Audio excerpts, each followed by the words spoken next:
Hello बच्चों, कैसे हैं आप सब? आप सबकी पढ़ाई अच्छी चल रही होगी। हम पढ़ रहे थे बच्चों एस्टेट पीजीटी केमिस्ट्री की हम तैयारी कर रहे हैं। मैं फिर कह रही हूँ ये सारे टॉपिक आप कोई भी पीजीटी का मतलब एग्जाम की तैयारी कर रहे हैं, कोई भी मतलब अपना केमिस्ट्री का, ठीक है। पीजीटी वो कोई भी स्टेट का हो सकता है और वहाँ पे टॉपिक आता हो तो वो ये तैयारी आप कर सकते हैं, ठीक है। और एचपीएससी स्क्रीनिंग वाले भी यहाँ से तैयारी कर सकते हैं। हम दो टॉपिक पढ़ चुके हैं। पहला हमने क्या पढ़ा था? रेजोनेंस पढ़ा था, वो भी इंपॉर्टेंट था। एरोमेटिसिटी वो भी हमने पढ़ लिया है। आज हम पढ़ेंगे बच्चे हाइपर कॉन्जुगेशन। क्या पढ़ना है आज हमें? हाइपर कॉन्जुगेशन, ठीक है।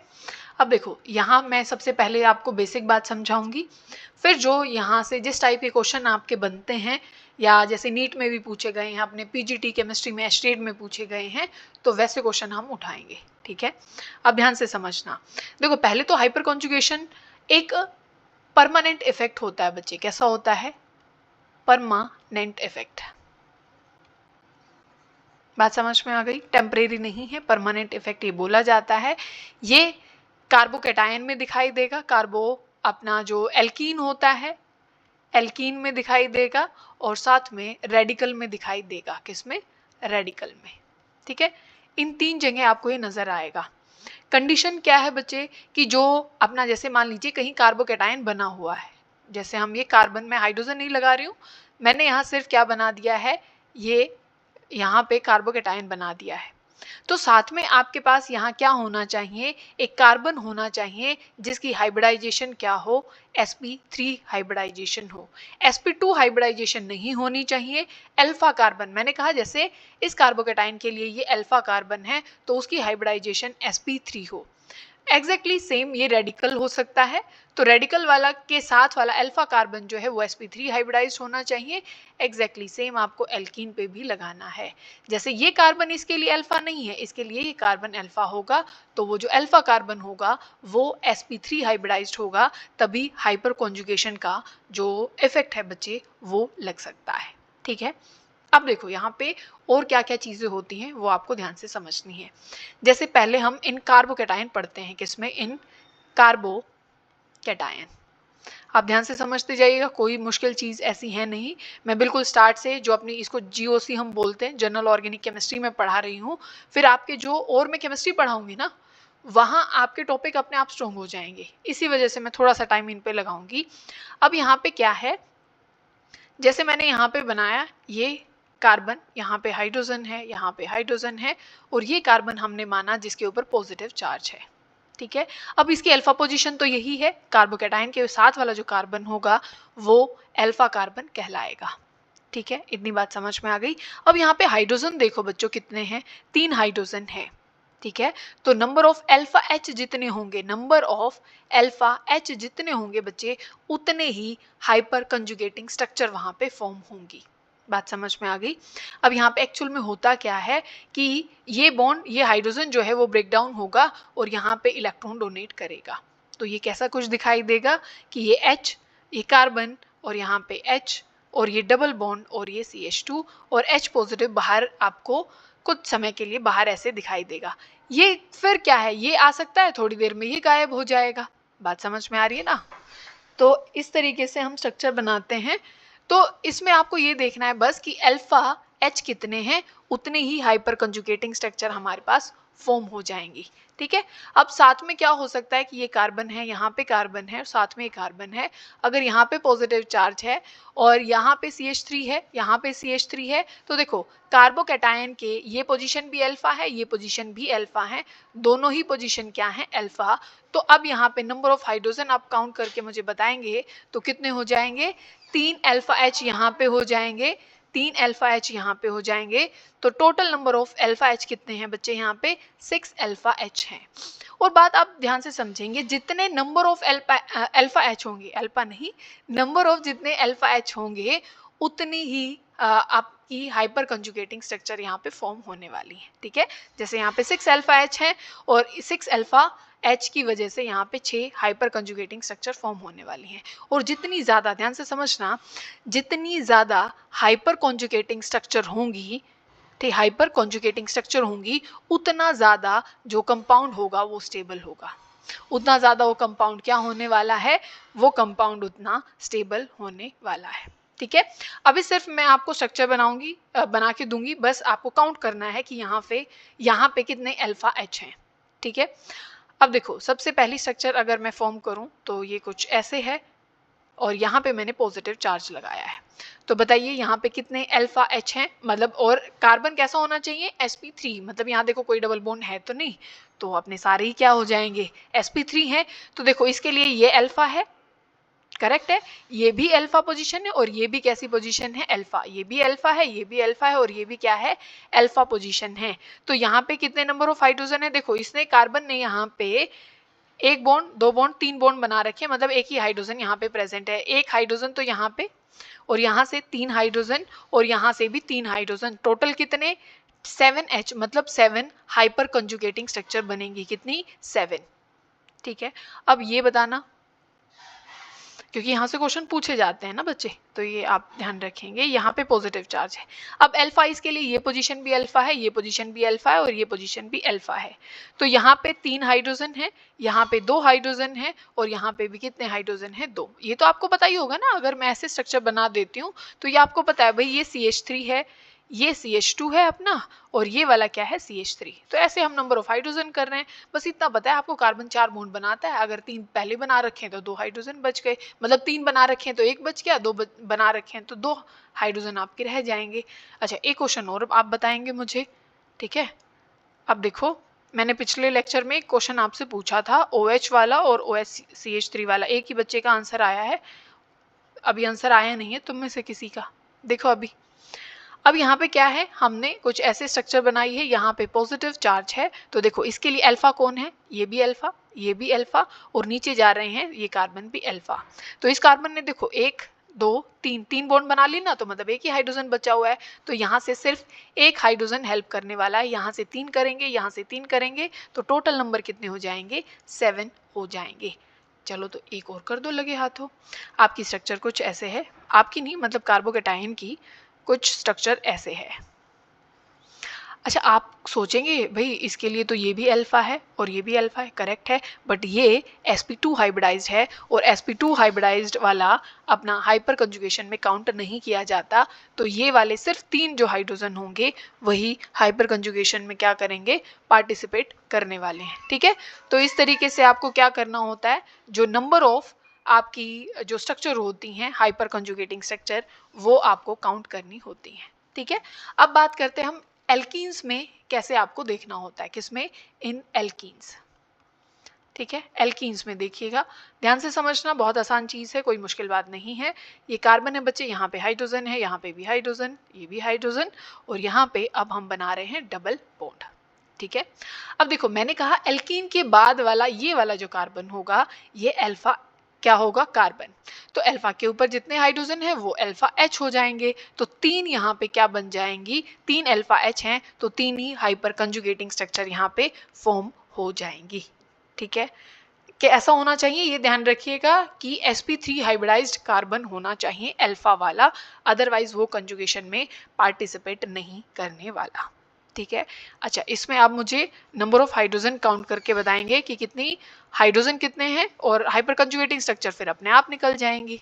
ठीक है, अब देखो यहाँ पे भी 3H है, यहाँ पे भी 3H है, ये और इसके लिए ये भी अल्फा है और ये भी अल्फा है, तो 2 हाइड्रोजन यहाँ से, 2 हाइड्रोजन यहाँ से, कोई और भी है, और इस सेंटर वाले के पास अपने इसमें हाइड्रोजन है ही नहीं क्योंकि कार्बन ने 4 बॉन्ड बना रखे हैं, तो टोटल इसके पास कितने हो गए, 6 यहाँ से और ये टोटल हो गए 10 अल्फा H है, मतलब 10 कंजुगेटिंग जो हाइपर कंजुगेटिंग स्ट्रक्चर हैं वो यहाँ पे फॉर्म होने वाली हैं। ठीक है, एक स्ट्रक्चर और बताइएगा, मान लीजिए ऐसे कुछ प्रेजेंट है, तो इसके लिए अल्फा H सिर्फ यही है, अल्फा मतलब कार्बन यही है और इसके पास 2 हाइड्रोजन है, तो 2 अल्फा H हैं, 2 अल्फा H हैं, तो 2 ही हाइपर कंजुगेटिंग स्ट्रक्चर यहाँ पे फॉर्म होने वाली है। ठीक है, फिर एक क्वेश्चन और देखिए कि आपके पास कुछ ऐसे है, ये यहाँ पे डबल बॉन्ड है और यहाँ पे CH2 प्रेजेंट है, तो इसके लिए देखो अल्फा H ये है, मतलब कार्बन बोल सकते हैं, अल्फा कार्बन ये है, अल्फा कार्बन ये है और दोनों के पास 2 हाइड्रोजन यहाँ है, 2 हाइड्रोजन यहाँ पे है, तो टोटल 4 अल्फा H यहाँ पे आपके पास क्या है, हाइड्रोजन प्रेजेंट हैं। ठीक है। फिर हम बात करते हैं किस चीज में, आपके पास जो फ्री रेडिकल होता है, मैं रेडिकल लिख देती हूँ सिर्फ, फ्री रेडिकल जिसको आप बोलते हैं, इसमें आपको काउंट करके बताना है। एग्जैक्टली प्रोसेस सेम है, कोई ज्यादा कोई नई बात किसी में है नहीं। ये कार्बन है और रेडिकल भी यहाँ पे प्रेजेंट है, इसी कार्बन पे, ये कार्बन है यहाँ पे रेडिकल प्रेजेंट है।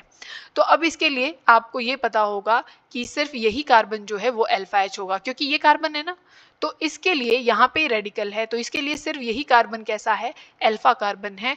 अल्फा कार्बन है तो यहाँ पे सिर्फ एक ही हाइड्रोजन प्रेजेंट है, तो ये एक ही हाइपर कॉन्जुगेटिंग स्ट्रक्चर यहाँ पे फॉर्म करने वाला है। ठीक है, एक और बताइएगा, जैसे ये स्ट्रक्चर बनाई गई है, यहाँ पे ये CH3 बोन यहाँ पे निकला हुआ है, एक CH3 बोन यहाँ पे है और रेडिकल मैंने यहाँ पे बनाया है।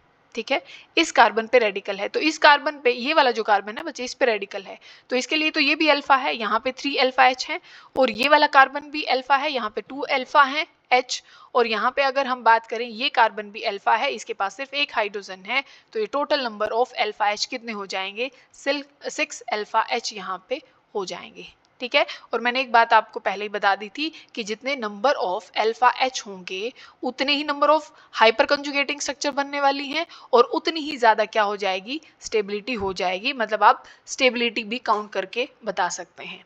अब यहाँ पे आप ओवरलैपिंग देखेंगे, क्या देखेंगे, ओवरलैपिंग कैसी होती है, ओवरलैपिंग। अगर हम कार्बोकैटायन वाले में देखते हैं तो कार्बोकैटायन में मान लीजिए हमने कुछ ऐसा देखा, और यहाँ पे अपना क्या था, ये इसका ऐसे बॉन्ड होता है ना अपने पास, और यहाँ पे हाइड्रोजन ने बॉन्ड बनाया हुआ होता है, मतलब ये sp3 हाइब्रिडाइज ऑर्बिटल है, और इसका कौन सा होता है, हाइड्रोजन का s, ये sp3 और s में ये बॉन्डिंग यहाँ पे प्रेजेंट है, और यहाँ पे जो साथ में कार्बोकैटायन का जो यहाँ पे ऑर्बिटल है वो वैकेंट होता है, तो यहाँ पे जो बॉन्डिंग होगी वो क्या है, sp3 और s है, यहाँ पे p वैकेंट है, कैसा है, p वैकेंट है, खाली ये प्रेजेंट है यहाँ पे, और जो बॉन्ड भी यहाँ पे बनने वाला है वो सिग्मा बॉन्ड ही बनता है। कैसा बॉन्ड बनता है यहाँ पे, सिग्मा बॉन्ड यहाँ पे फॉर्म होता है।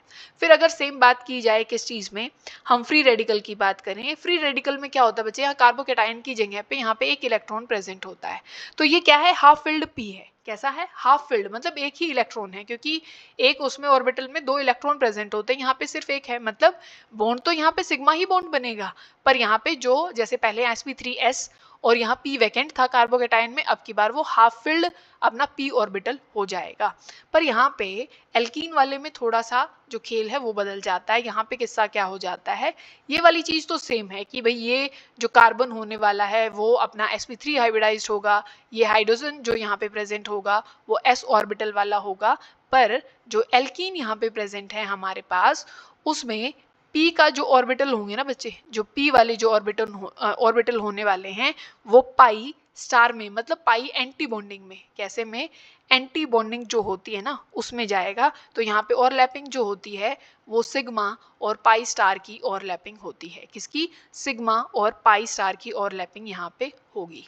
ठीक है, क्योंकि ये पाई स्टार यहाँ पे प्रेजेंट है, तो ये चीज आपको ध्यान रखनी है। और जगह अपना क्या था, कार्बोकैटायन में था अपना सिग्मा था, और जिसमें p वैकेंट ऑर्बिटल था, यहाँ पे सिग्मा था, p हाफ फिल्ड था रेडिकल वाले में, और जो एल्कीन है उसमें सिग्मा और पाई स्टार में इलेक्ट्रॉन जाते हैं, मतलब पाई एंटी बॉन्डिंग में इलेक्ट्रॉन यहाँ पे जाते हैं। ठीक है, और अगर आप हाइपर कंजुगेशन की बात करें, अगर CO प्रेजेंट है अपने पास जो कार्बोनिल वाला है, वहां पे हाइपर कंजुगेशन नहीं होगा, अगर साइनाइड प्रेजेंट है तो यहाँ पे भी हाइपर कंजुगेशन नहीं होगा, क्योंकि यहाँ पे जो पाई ऑर्बिटल होता है ना बच्चे, इसकी एनर्जी बहुत ज्यादा होती है, तो इलेक्ट्रॉन जो ट्रांसफर होंगे H की वजह से वो यहाँ पे नहीं हो पाते। अब जैसे हमने प्लस M प्लस I पढ़ा था, क्या पढ़ा था हमने, plus M effect mesomeric effect minus M effect पढ़ा था, ऐसे ही प्लस H इफेक्ट होता है hyper conjugation, minus H effect होता है। अगर आप प्लस H की बात करते हैं तो वो आप समझिएगा, प्लस H में देखो क्या होगा, ये कार्बन है CH3 वाला, और ये CH है, डबल बॉन्ड है, CH2 है, तो यहाँ पे ये हाइड्रोजन क्या है, इसको मैं एक को खोल के लिख देती हूँ, ये H, यहाँ पे जो H होगा ना वो यहाँ इलेक्ट्रॉन ट्रांसफर करेगा, और ये पाई बॉन्ड के इलेक्ट्रॉन यहाँ पे जाएंगे, तो स्ट्रक्चर कुछ ऐसे नजर आने वाली है, ये पाई बॉन्ड, और यहाँ पे कार्बन है, ये हाइड्रोजन है, CH2 है, और इसके ऊपर आ जाएगा नेगेटिव चार्ज। ठीक है, देखो अगर जो इफेक्ट अपनी जो कार्बन की चेन होगी, अगर उस पे क्या लेके आता है, नेगेटिव चार्ज लेके आता है, मतलब वो प्लस H इफेक्ट है। कैसा है, प्लस H इफेक्ट। अगर आप देखो, मैंने पहले भी बताया था CCl3 जो अपने पास होता है, CCl3, हाँ CCl3, ये क्लोरीन है, ये क्लोरीन है, और यहाँ पे अपना एल्कीन लगा हुआ है। अब थोड़ा सा गेम पलट जाएगा, किस कारण से पलटेगा, क्योंकि भाई ये इलेक्ट्रोनेगेटिव एलिमेंट है बहुत ज़्यादा। कैसा है, इलेक्ट्रोनेगेटिव। तो एल्कीन को अब की बार यहाँ इलेक्ट्रॉन क्या करने पड़ेंगे, ट्रांसफ़र, और क्लोरीन अब इलेक्ट्रॉन लेके चला जाएगा यहाँ से। तो अब देखो, अगर क्लोरीन इलेक्ट्रॉन लेके चला गया तो ये क्लोरीन, अब यहाँ पे ये डबल बॉन्ड यहाँ क्रिएट हुआ, पर अपने इस कार्बन पे कैसा चार्ज क्रिएट हो गया बच्चे, ये पॉजिटिव चार्ज यहाँ पे आ गया है। तो अगर चेन पे कोई ग्रुप पॉजिटिव चार्ज क्रिएट कर देता है, मतलब वो माइनस H इफेक्ट होता है। क्या होता है, माइनस H इफेक्ट। तो इसमें आपको CCl3 याद रखना है, ये माइनस H इफेक्ट को क्या कर देता है, क्रिएट कर देता है। अगर प्रियोरिटी देखें ना, मैंने पहले भी बताया था, रेजोनेंस की सबसे ज़्यादा होती है, देन हाइपर कंजुगेशन इफेक्ट होता है, और सबसे कम प्रियोरिटी जो होती है वो किसकी होती है, इंडक्टिव इफेक्ट की। और रेजोनेंस से भी ज़्यादा मैंने बताया था ना, एरोमेटिसिटी है सबसे ज़्यादा। स्टेबिलिटी, अगर कुछ भी करके कंपाउंड एरोमेटिक बन रहा है, तो चाहे रेजोनेंस हो रहा हो चाहे कुछ हो रहा हो, एरोमेटिक बनते ही तो सारी चीज़ें पीछे हट जाती हैं। तो एरोमेटिक सबसे ज़्यादा, then resonance, then hyper conjugation, और देन अपना इंडक्टिव इफेक्ट आता है सबसे लास्ट में। ठीक है, अब मैं कुछ क्वेश्चन हम करें तो आपको स्टेबिलिटी कंपेयर करनी है। क्या करनी है, स्टेबिलिटी आपको कंपेयर करनी है। एक तो कंपाउंड कुछ ऐसे दिया गया है आपको यहाँ पे, और पॉजिटिव चार्ज है यहाँ पे, और एक आपके पास है कुछ ऐसे, और पॉजिटिव चार्ज आपके पास यहाँ पे है, और तीसरा अगर आप देखें तो कुछ ऐसे है यहाँ पे, ये अपना इधर पॉजिटिव चार्ज है। तो अब नंबर ऑफ अल्फा H देखिए सबसे ज़्यादा कहाँ पे है, पहली वाली स्ट्रक्चर में। इसके लिए अल्फा ये भी है, मतलब 3 हाइड्रोजन यहाँ पे हैं, 2 हाइड्रोजन यहाँ पे हैं, और 3 यहाँ पे हैं, तो टोटल यहाँ पे 8 अल्फा H हो गए। इसमें देखो, इसके लिए कौन है अल्फा, 3 तो यहाँ पे हैं और एक सिर्फ यहाँ पे है, तो इसके लिए तो 4 ही बचे। यहाँ पे देखोगे तो सिर्फ 2 ही हैं, 2 ही अल्फा H है ना। तो अब सबसे ज़्यादा, जिसके जितने ज़्यादा अल्फा H होंगे वो उतना ज़्यादा स्टेबल, मतलब सबसे ज़्यादा स्टेबल ये है, फिर ये है, सबसे कम अल्फा H इसके पास है, तो ये सबसे कम स्टेबल होगा। अब क्वेश्चन ये है कि कई बार ऐसे भी हो जाता है अल्फा H क्या है, सेम है, तो क्वेश्चन तो वही बना ना, ये तो सब बता देंगे कि भाई अल्फा H जिसके ज़्यादा होंगे वो सबसे, क्योंकि और भी तो पढ़ के आएंगे। अब देखो, एक तो ये स्ट्रक्चर है, ये पॉजिटिव है, और ये अपना नॉर्मल जो बॉन्ड बना हुआ है, और एक स्ट्रक्चर कुछ ऐसे है, और यहाँ पे NH3 पॉजिटिव है। ध्यान दीजिएगा, सारा गेम इसी का है। यहाँ पे ये बॉन्ड है और पॉजिटिव चार्ज यहाँ पे है।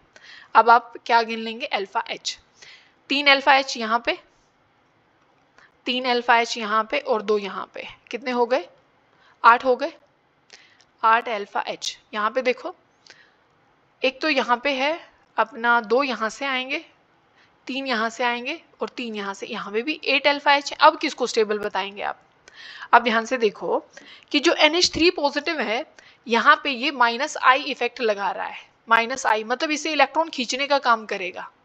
ये तो कार्बोकैटायन है, कार्बोकैटायन का मतलब ये होता है कि किसी के पास इलेक्ट्रॉन की कमी है, और ऊपर से मैंने ऐसा एक ग्रुप लगा दिया जो इलेक्ट्रॉन उस चेन में से खींचने का काम कर रहा है। पहले उसके पास कमी है, और भी इलेक्ट्रॉन खींच लेंगे तो रिंग जो अपनी चेन है वो कैसी हो जाएगी, अनस्टेबल हो जाएगी। तो ज़्यादा स्टेबल ये होगा, और दूसरे नंबर पे जिस पे NH3 लगा हुआ है वो अनस्टेबल हो जाएगा। एल्कीन के क्वेश्चन यहाँ पे ज़्यादा पूछे जाते हैं। ठीक है, एल्कीन से क्वेश्चन बहुत पूछे जाते हैं। ठीक है, तो यहाँ आप ध्यान से समझिएगा। अब देखो, एक एल्कीन आपको कुछ ऐसे दे रखी है, ये ऐसे यहाँ पे डबल बॉन्ड है, और यहाँ पे ये, और यहाँ पे ये भी बॉन्ड है। ठीक है, अब फिर यहाँ पे एक दे रखा है आपको ऐसे, और ये यहाँ पे पाई बॉन्ड, और यहाँ पे ये अपना CH3। ये आप जानते हैं ना, ये इसका मतलब यही है कि भाई ये CH3 group, CH3 CH3 CH3, और ये सिंगल बॉन्ड है। ठीक है, फिर आपको दे रखा है कुछ ऐसे करके, और यहाँ पे डबल बॉन्ड है, और फिर आपको जो स्ट्रक्चर दे रखी है वो ऐसे। पहले तो सबसे पहला काम है अल्फा H गिन लीजिए, 3 यहाँ पे हैं, 3 यहाँ पे हैं, 3 यहाँ पे हैं, 3 यहाँ पे हैं, 12 अल्फा H यहाँ पे प्रेजेंट है। ठीक है, तो 12 अल्फा H अच्छे खासे हो जाते हैं। फिर यहाँ पे 3 है बच्चे, यहाँ भी 3 है अल्फा H, यहाँ भी कितने हैं, 3 ही प्रेजेंट है, तो यहाँ पे 9 अल्फा H हैं। यहाँ पे देखोगे तो कितने हैं अपने पास, 3 यहाँ पे प्रेजेंट है और 3 यहाँ पे प्रेजेंट है। ये मत गिनना, ये तो अपना एल्कीन वाला है, एल्कीन वाले तो sp3 हाइब्रिडाइज वाले गिनने, sp2 वाले नहीं गिनने हैं, ठीक है। तो 3 ये और 3 ये, 6 अल्फा H यहाँ पे है। यहाँ पे देखोगे तो क्या है, सिर्फ इस पे है 2 अल्फा H। स्टेबिलिटी तो तुमको दिख ही गई, सबसे ज्यादा किसकी है, ठीक है ना। तो जितने ज्यादा अल्फा H होंगे उतनी ज्यादा एल्कीन स्टेबल होगी। इसको ये भी बोला जाता है, वैसे एक रूल आप पढ़ेंगे, जितनी ज़्यादा सब्सटीट्यूटेड एल्कीन होती है वो उतनी ज़्यादा स्टेबल होती है। देखो सब्सटीट्यूशन कितनी ज़्यादा है, यहाँ पे भी CH3, यहाँ भी CH3, CH3, CH3, सारी जगह CH3 है। तो जितनी ज़्यादा सब्सटीट्यूशन उतना ज़्यादा वो कंपाउंड कैसा हो जाएगा, स्टेबल। क्वेश्चन अभी ये बताना, अगर ये तुमने कर लिया तो बहुत अच्छी बात, तुम्हें समझ में आ गया। एक एल्कीन ऐसे दे रखी है, एक एल्कीन ऐसे है, ये सिंगली बॉन्ड है भाई, और ये डबल बॉन्ड है, और एक कुछ ऐसे दे रखी है, और एक और बना देते हैं। ये तो आपको दिख ही गया, 2 अल्फा H हैं। यहाँ पे कितने हैं, 3 ये रहे, 3 ये रहे, 6 हो गए। यहाँ पे भी 6 हो गए, यहाँ पे भी कितने हो गए, 6 हो गए। अब बताओ, ये तो चलो सबसे लास्ट में, ये तो मान लिया। अब इन में से कंपेयर कैसे करोगे, एक बात आप समझना ध्यान से, ये एल्कीन है जो कि ट्रांसपोजिशन पे है, ये ग्रुप जो हैवी ग्रुप है CH3, ये कैसा है, अपोजिट है।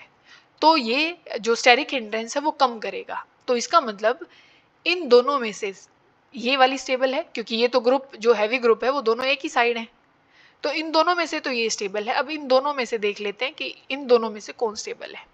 अब यहाँ पे क्या होता है कि अगर एक ही कार्बन पे ज़्यादा सब्स्टिट्यूशन है तो वो एल्कीन ज़्यादा स्टेबल मानी जाती है कंपैरिजन टू अलग अलग कार्बन पे लगाना। ठीक है, बात समझ में आ गई होगी। मैंने कहा कि ट्रांस वाली ये ट्रांस एल्कीन है, ट्रांस ज़्यादा स्टेबल होती है कंपैरिजन टू सिस। सेम है अल्फा H, पर ट्रांस वाली ज़्यादा स्टेबल होती है क्योंकि यहाँ पे स्टेरिक हिंड्रेंस है। और ये एल्कीन में भी 6 अल्फा H थे, पर यहाँ पे एक ही कार्बन पे सब्स्टिट्यूशन होना वो ज़्यादा स्टेबिलिटी क्या करता है, क्रिएट करता है। ठीक है, अब सेम जो अपना रेडिकल वाला है ना बच्चे, जो रेडिकल में जो है कार्बोकेटायन का जो केस है एग्जैक्टली वो रेडिकल पे भी लगता है, सेम टू सेम। तो उसको अलग से पढ़ने की जरूरत नहीं है, जैसे कार्बोकेटायन पढ़ा, कार्बोकेटायन की जगह रेडिकल लगा दो, सेम केस वहां पे भी हो जाएगा। अब यहाँ पे एक क्वेश्चन और क्या पूछा जाता है, कई बारी अपने शायद एस्टेट में पूछा गया था, या शायद एस्टेट में ही होगा, या तो TGT वाला पेपर था या तो PGT वाला पेपर था। इसका नाम पूछा गया था कि हाइपर कॉन्जुगेशन को और किस दूसरे नाम से जाना जाता है। तो इसको बोला जाता है बेकर नेथन इफेक्ट। क्या बोला जाता है, बेकर नेथन इफेक्ट। इसको नो बॉन्ड रेजोनेंस भी बोला जाता है। क्या बोला जाता है, नो बॉन्ड रेजोनेंस। ठीक है, ये लिख लेना यहाँ पे, रेजोनेंस। और एक इसको बोला जाता है एनकीमेरिक इफेक्ट, एनकीमेरिक इफेक्ट। बात समझ में आ गई। तो ये इसके नाम भी कई बार पूछे गए हैं कि जो हाइपर कंजुगेशन है उसके नाम कौन कौन से हैं। बेकर नेथन इफेक्ट के नाम से जाना गया है। नो बॉन्ड रेजोनेंस वाला क्वेश्चन भी अगर आप TGT या PGT के क्वेश्चन PYQ आपने किए हैं तो आपको पता चल जाएगा। और एक एनकीमेरिक इफेक्ट भी इसको बोला जाता है। ठीक है, यहाँ पे जो हाइपर कंजुगेशन है वो टॉपिक यहाँ पे खत्म हो जाता है।